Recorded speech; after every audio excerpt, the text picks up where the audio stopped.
पता नहीं क्यों मेरा दिल मानने को तैयार ही नहीं है कि वो आज भी मेरी फिक्र करते हैं। आपको ऐसा क्यों लगता है? क्यों ना लगे?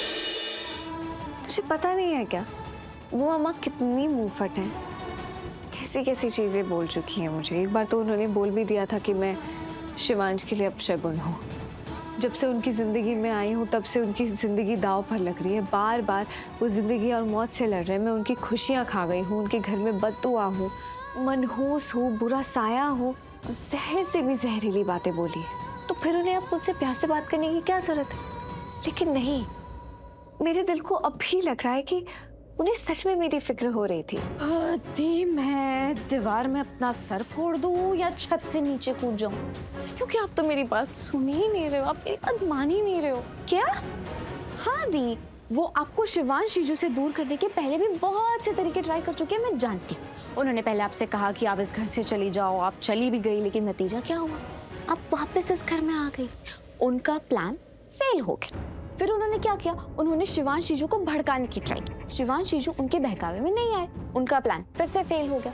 तो अब वो कुछ ना कुछ ऐसा कर रही है जिससे उनका प्लान फिर से पास हो सके।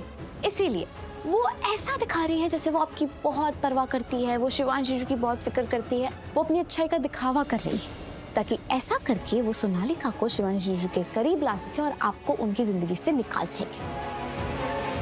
गायत्री, मैं वैसे ही शिवांश के लिए कुछ नहीं हूँ। शायद हमारी जोड़ी लिखी नहीं थी, शायद हमारा साथ होना नहीं लिखा था। हाँ, मैं उन्हें पसंद करती हूँ और कभी कभी लगता है कि वो भी मुझे पसंद करते हैं, पर लगने में और होने में बहुत अंतर है।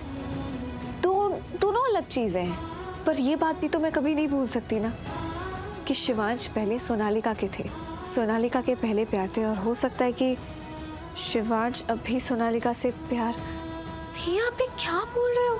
आप ऐसा सोच भी कैसे सकते हो? इतना गलत क्यों सोच रहे हो आप? इतना कुछ गलत नहीं है। दी, मैं जानती हूँ जीजू को आपकी बहुत फिक्र है। मैंने अपनी आंखों से देखा है। जब आपको होश नहीं आ रहा था तो आपके लिए उनकी फिक्र तेजी है। दी, आप ऐसा मत सोचो। पर वो तो इंसानी जज्बात है ना गायत्री। कोई भी किसी भी इंसान को उस हालत में देखेगा तो वो डर जाएगा, उसकी चिंता करेगा। तो शायद वो चिंता शिवांश के चेहरे पर भी दिख गई होगी। वो ऐसे ही है, सबकी फिक्र करते हैं, मेरी भी करते थे। लेकिन पता नहीं क्यों मेरा दिल मानने को तैयार ही नहीं है कि वो आज भी मेरी फिक्र करते हैं। आपको ऐसा क्यों लगता है? क्यों ना लगे? भूल गई तू? उस रात जब मैं इस घर से निकल गई थी और अगले दिन जब वापस आई, क्या देखा था हमने? सोनालिका के माता पिता आए हुए थे। सोनालिका और शिवांश की शादी की तारीख निकल रही थी, रस्मों की मुहूर्त देखी जा रही थी। अगर सच में उन्हें मेरी फिक्र होती ना तो वो कुछ दिन मेरा इंतजार करते, मुझसे बात करने की कोशिश करते, लेकिन उन्होंने ऐसा किया नहीं किया ना। कैसे भूल जाऊं मैं ये? हाँ, कभी कभी मेरे जज्बात मेरे दिल दिमाग पर हावी हो जाते हैं तो मैं भूल जाती हूँ, वो यकीन करने लग जाती हूँ जो मेरा दिल यकीन करना चाहता है। और मेरा दिल ये यकीन करना चाहता है कि शिवांश मुझे पसंद करते हैं, उनके लिए मैं हूँ। मेरे होने ना होने से उन्हें फर्क पड़ता है। वो मुझे अपनी जिंदगी में चाहते हैं, सोनालिका से शादी नहीं करना चाहते, उसे अपनी जिंदगी में नहीं चाहते, नहीं लाना चाहते। लेकिन ये सब तो मेरा दिल चाहता है ना, ये सच नहीं है। सच तो ये है कि वो सोनालिका को अपनी जिंदगी में लाना चाहते हैं। नहीं, मैं इस बात को नहीं मानती, मैं आपके साथ अग्री नहीं करती। जानती हूँ तुझे अब भी मेरे बात पर यकीन नहीं है, क्योंकि अब भी तू वो जिंदगी जी रही है जो पहले मैं जी रही थी। तू अभी वो ही सोच रही है जो पहले मैं सोचती थी।